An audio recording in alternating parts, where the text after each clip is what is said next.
අයිබෝන් ආරේ ගුණ නෑරේ මම හිතන්නේ මේක අපේ පැරණි ආත්ම උපදේශකත් අපේ මේ පැරණි අය අත්දැකීමෙන් ප්‍රකාශ කරපු දෙයක් මේකේ අදහස් වෙන්නේ ඇත්තටම තමන්ගේ පරම්පරාවෙන් එන ගුණ ඒ කියන්නේ ලක්ෂණ නැති වෙන්නේ නැහැ කියන එකයි. ඉතින් අතර මේකේ අදහස් වෙන්නේ මේ අපේ විද්‍යාත්මකව මේක ඔප්පු කරලා තියෙනවා ඒක ඊටාම සත්‍ය කාරණයක් කියලා. හේතුව දැන් ඇත්තටම මේ අපේ ලක්ෂණ අරගෙන එන්නේ ජාන වලින්. අතන ජාන කියන්නේ අපේ ඕනම සෛලයක තියෙනවා මේ න්‍යෂ්ටියක් කියලා ජීවි සෛලයක තියෙන න්‍යෂ්ටියේ ඇතුලේ තියෙනවා වර්ණ දේහ කියලා. මේ වර්ණ දේහ සාමාන්‍ය මනුෂ්‍යෝන්ගේ 46ක් තියෙනවා. ඒකෙන් එකක් තමයි තීරණය කරන්නේ තමන් මොන උපදිනකොට මොන ලිංගයටද අයිත් වෙන්නේ කියන්නේ. ස්ත්‍රියක්ද පුරුෂයෙක්ද කියලා. එතකොට ඒක එකක් අනිත් 45ම වෙනත් වෙනත් ලක්ෂණ තමයි ගෙන යන්නේ. මේ වෙනත් වෙනත් ලක්ෂණ ගෙන යනකොට ඇත්තටම උදාහරණයක් වශයෙන් අම්මගේ ලක්ෂණ වෙන්න පුළුවන් තාත්තගේ තියෙන ලක්ෂණ වෙන්න පුළුවන් මේ දෙක තමන්ගේ අර මේ බෙදීමේදී මේ ඒ කියන්නේ ත්‍රිල බෙදීමේදී ඒක යම්කිසි කවලම් වීමක් අනුව යන්න පුළුවන්. හැබැයි ඒ වගේ නෙවෙයි මේ ලිංගිකත්වය තීරණය කරන එකේ එක බෙදන්නේ ඒ වර්ණ දේහ බෙදනකොට සාමාන්‍යයෙන් බෙදෙන්නේ ඒ තියෙන එක දෙකට බෙදෙනවා. ඒතර දෙකට බෙදිලා එකට අපි කියනවා උණන විභාජනය කියලා. ඊට පස්සේ ඒක මවගේ තාත්තගේ සාමාන්‍ය ශුක්‍රාණුවක තියෙන්නේ එක මේ ඥානයෙන් එක පළුවයි ඊට පස්සේ ඉතුරු පළුව එන්නේ අම්මගේ ඩිම්බෙන්. ඒතර මේ දෙක එකතු වෙලා තමයි යුක්තාණුව හැදෙන්නේ. මේ යුක්තාණුව බෙදිලා ඒක අපි සාමාන්‍යයෙන් ලිංගිකත්වය තීරණය කරන්නේ ඒකට කියනවා XX කැපිටල් XX කියන්නේ මවගේ. කියන්නේ ස්ත්‍රියක් වෙන්නේ XX වුණොත්. XY වුණොත් පිරිමියෙක් වෙනවා. ඊට අමතරව හදිසියෙන් XXX කියලා එන්න පුළුවන්. XYY කියලා ඒවා හදිසි කලාතුරකින් තමයි හම්බෙන්නේ. ඒතර මේක ඇත්තටම ඕනම කෙනෙක් තමන් ඉපදෙනකොට පිරිමියෙක්ද ගැහැණියෙක්ද කියන එක තීරණය වෙන වර්ණ දේහ තමයි ඒ අපි කියනවා X link වර්ණ දේහ කියලා. නැත්නම් ඒ ලිංගත්වය මේව කරන්න කියන්නේ තීරණය කරන්න සෑදී තියෙන වර්ණ දේහ.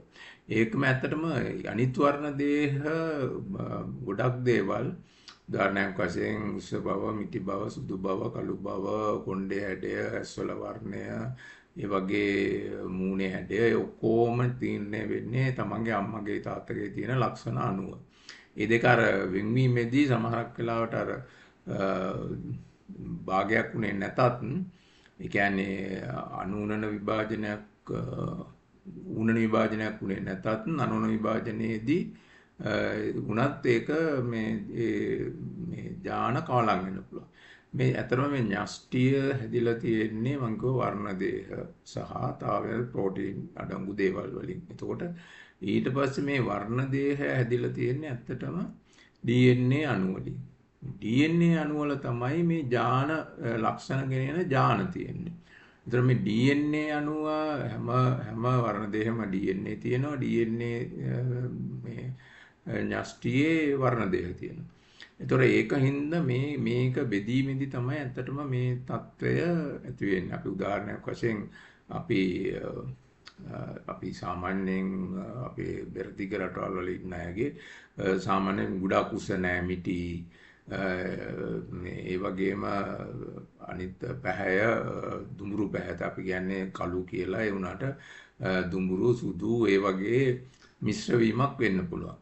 මොකද අපි ඇත්තටම අපේ රටවල් වල යුරෝපියන් ජාතිකයක් ඉඳලා තියෙන හින්දා සමහරක් වෙලාවට ඒ වගේ ලක්ෂණත් අපිට කවලම් වෙලා තියෙන්න පුළුවන්. ඒකෙන්ද මේකෙදි ඇත්තටම මේ ලක්ෂණ එනකොට මේකෙදි අපි ප්‍රධාන වශයෙන් සලකන්න ඕන මේ ලෙඩ රෝග ගැන. උදාහරණයක් වශයෙන් දැන් මේ බෝනවන රෝග කියන එක කියන්නේ ඒක ඇත්තටම අපේ හුඟක් දේවල් එන්නේ ඥානවලින්. දිරුදුර පීඩනය, දියවැඩියාව, උදරයේ කොලෙස්ටරෝල් වල සංයුතය වෙනස් වීම, ඒ වගේම වෙන කැන්සර්, ඒ වගේම ඇදුම, ඒ වගේම එතකොට ඇලර්ජික් ඒ කියන්නේ මේ අසාත්මික භාවය ඒවත් හුඟක් වෙලාවට මේ ඥානත් එක්කම එන දෙයක් තමයි. ඒතර අම්මට හරි තාත්තට මේ හැම එකේම තියෙනවා නම් අපේ වගකීම තමයි ඇත්තටම කලින් මේවා හඳුනගෙන ඒවට අවශ්‍ය precautions ඒ කියන්නේ වැළැක්වෙන දේවල් අනුගමනය කරනවා. උදාහරණයක් වශයෙන් මේ බෝනොන් රෝගය කියන්නේ අපේ premature deaths ඒ කියන්නේ අඩු වයසෙන් මැරෙන එක 75%ක්ම වෙන්නේ මේ heart attack එක. heart attack එක කියන්නේ ඇත්තටම හෘදය වස්තුවේ කිරීටක ධමනිය අවහිර වීම හින්දා හෘදය වස්තුව අකර්මණ්‍ය වෙනවා. ඒ කියන්නේ සමහරක අපි කියන එකට ඉන්ෆාක්ෂන් කියලා. ඒ කියන්නේ කොටසක් ඒක මැරෙන්න පුළුවන්. එහෙම නැත්නම් తాවකාලිකව අඩපණ වෙන්න පුළුවන්. ඒතර එහෙම වුණාම ඇත්තටම මේ එයාගේ හෘද වස්තුව හරියට වැඩ කරන්නේ නැත. ඒක ඒ හේතුවෙන් තමයි සමහරක් කලාට මේ 75% විතර මැරෙන්නේ.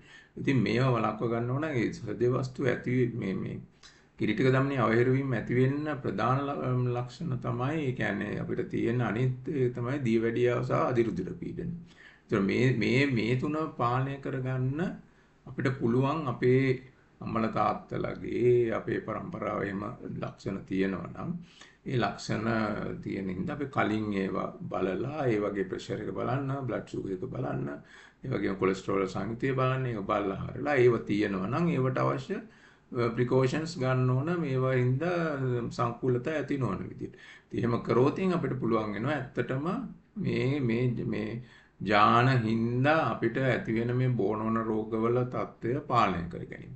ඉතින් අපි දන්නවා සමහරක් අය අවුරුදු 40 50 මේ බෝනෝන රෝගය කියන්නේ හෘදය වස්තුවේ අමාරු සමහරක් වෙලාවට දියවැඩියාව ඒ වගේම අධිරුධිර පීඩනය මේවා පාලනය කරගෙන ජීවත් වෙනවා. ඒ වගේම කැන්සර් වගේ දේවලුත් සමහරක් වෙලාවට අම්ල තාත්‍රා තියෙනවා නම් Tamanට හැදෙන්න පුළුවන්. ඒකින්ද ඒකට උනත් කලින් මේ උදාහරණයක් වශයෙන් වැඩියෙන්ම කාන්තාවට තියෙන පියවර පිළිකා ඊළඟට ගැබ්ගෙල පිළිකා ඊට පස්සේ පිරිමින්ට තියෙනවා මේ මුඛයේ එන පිළිකා ඊට පස්සේ මේ වෙනහළු වල එනවා. ඉතින් මේ වගේ දේවල් කාට හරි තිබුණා නම් Taman දැනගන්න ඕන මේ ඥාන වලින් මේ ලක්ෂණ අපිටත් එන්න පුළුවන්. ඒව හඳුනා ගන්න මේ හැම එකටම ස්ක්‍රීනින් ටෙස්ට් තියෙනවා. ඒ කියන්නේ හඳුනා ගැනීමේ පරීක්ෂණ තියෙනවා.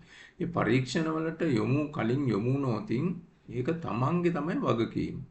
වෛද්‍යවරු ඇත්තටම වෛද්‍යවරු කම්බෙන්න ගියොත් ඉන්නේ මේ විස්තර අහලා වෛද්‍යවරු කියන්නේ මේ වගේ දේවල් කරගන්න කියලා. එහෙම නැත්නම් තමන් ඇත්තටම මේ දැන් මහජනතාවට ඕන තරම් දැනුම ලබා ගන්න පුළුවන්. විශේෂයෙන් මේ ජනමාධ්‍ය වලින් වෙන්න පුළුවන්. එහෙම නැත්නම් සමාජ මාධ්‍ය වලින් පුළුවන්. එහෙම නැත්නම් මේ අන්තර්ජාලයෙන් වෙන්න පුළුවන්. දැනුම ලබා ගන්න පුළුවන්. ඒ වෛද්‍ය විද්‍යාව කියන එක දැන් මේ වෛද්‍යවරු විතරක් නෙවෙයි ඉගෙන ගන්න ඕන. ඇත්තටම මිනිස්සුත් ඉගෙන ගන්න. සෑම මහජනතාවකම පුළුවන් හැටි මේ වෛද්‍ය විද්‍යාව ඉගෙන ගන්න. ඉගෙන ගත්තම තමයි වෛද්‍යවරු කියන දේවල් ඇත්ත මේවා තේරුම් ගන්න ඕන. මේවා අපි අනුගමනය කරන්න ඕන කියලා තේරුම් ගන්න. එහෙම නැති වුණොත් මේ වෛද්‍යවරු මේ යාළුවට හිතෙන දේවල් කියනවා එහෙම කියලා ඔබ ඒව මග හරිනවා වෙනත් ක්‍රම ඔස්සේ මේ වෙනත් අත්බෙහෙත් අරමය පාවිච්චි කරන්න. ඒකින්ද හොඳම වැඩේ තමයි මේ ඥාන වලින් වෙන රෝග ඥාන හින්දා අපිට ඇති වෙන තියෙන රෝග වලින් වළකින්න නම් ඔබ ඇත්තටම කළ යුත්තේ ඒව කලින් හඳුනාගෙන අවශ්‍ය ප්‍රතිකාර හෝ එහෙම නැත්නම් මේ අවශ්‍ය ක්‍රියාමාර්ගය ෆලෝ අප් කරනවා කියන්නේ ඒ කියන්නේ අපි මාස 3-4 සැරයක් මේ පරීක්ෂා කරනවා. ඒ වගේම ප්‍රෙෂර් එක අපිට තමන්ගේ වුණා ගෙදරි බලන්න පුළුවන්, බ්ලඩ් ෂුගර් තමන්ට බලා ගන්න පුළුවන්.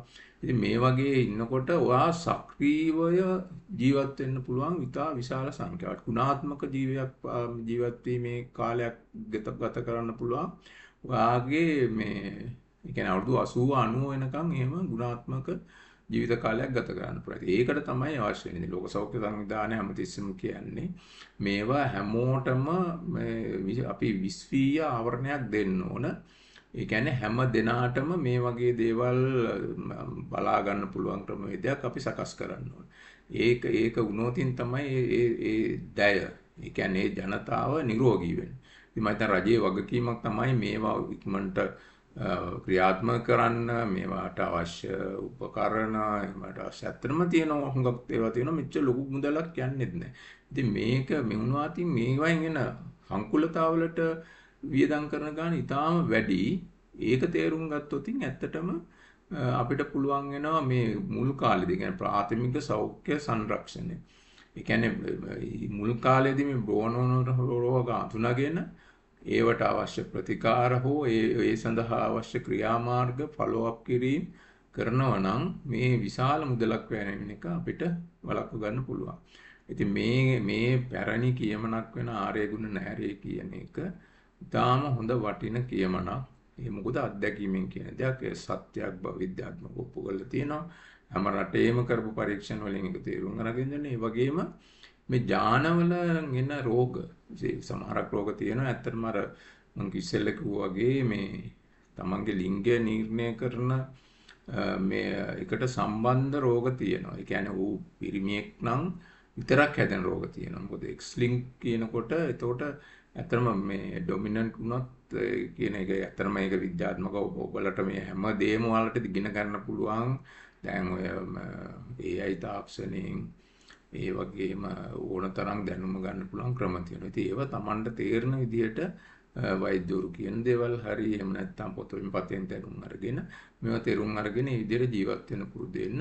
එතකොට ඔයාට මේ ඥාන වලින් එන දේවල් වලට උරොත්තු දෙන විදිහට අපේ හැම මේ රෝගයක්ම පාලනය කරගන්න පුළුවන්. උදාහරණයක් වශයෙන් දියවැඩියාව, ප්‍රෙෂර් එක, heart attack, ඒ වගේම කැන්සර්, ඇදුම, ඇලර්ජික් බව මේ ඔක්කොම පාලනය කරගන්න පුළුවන්. ඒක මේ තේරුම් අරගෙන මේවා කලින් හඳුනාගෙන තමාටම තමාගේ සෞඛ්‍ය ගැන අවබෝධ කරගන්න. ඒවා තමන්ගේ පවුලේ අයගේ සෞඛ්‍ය ගැන මේ අවධානය යොමු කරගන්න.